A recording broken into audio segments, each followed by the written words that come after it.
Hello and welcome to Writing an Introduction. My name's Kay. And my name's Beth. So have you ever found it difficult to write an introduction? Have you ever had feedback from your tutor or lecturer to say that your introduction is too brief or vague?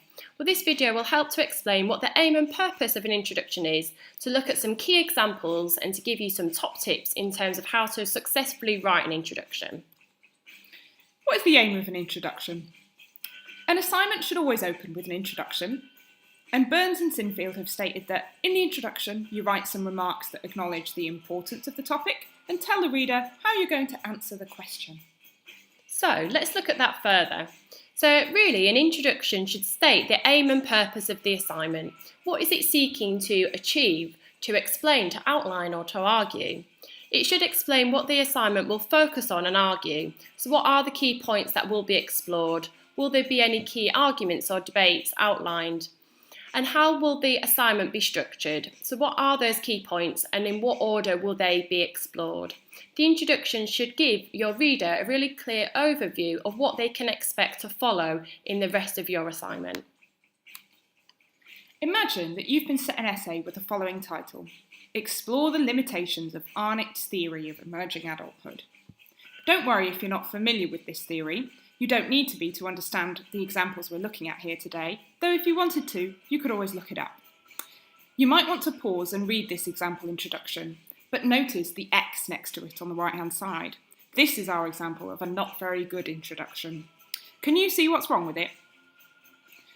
What we have here is one that uses the first person. In this essay, I will outline. That's not the most helpful. Try to write more academically and avoid the first person. Now, it isn't a terrible introduction. It certainly is focusing on the key ideas around emerging adulthood, but there are some flaws. Emerging adulthoods, there's a bit of a typo there at the very beginning. It should read emerging adulthood is a time of change, and that point should really be referenced as well because it's drawing on Arnott's theory. It's quite vague and some of the points aren't fully developed. They could certainly have drawn on literature and put some references in here to support these points. Here we have a better example of an introduction on the very same topic, so you might want to pause now and give this one a read. Can you see what's better about it? We have some sources being utilised to support the points. We have a really clear idea of what's going to happen in the essay and where things are going to turn up as we read through. Ideas are explained fully, it's been proofread carefully, and the language of the sources that have been read have been utilised. For example, phrases like Western industrialised societies are things that you will have read in the sources about this particular topic and then adopted in your own introduction. Everything is explained fully. So our top tips for writing a successful introduction would be that you should aim to write your introduction last, so you actually know what you have discussed and have argued. We find a lot of students try and write the introduction first and get quite stuck to know what to write because you haven't yet fully expanded and elaborated on those ideas in the main body.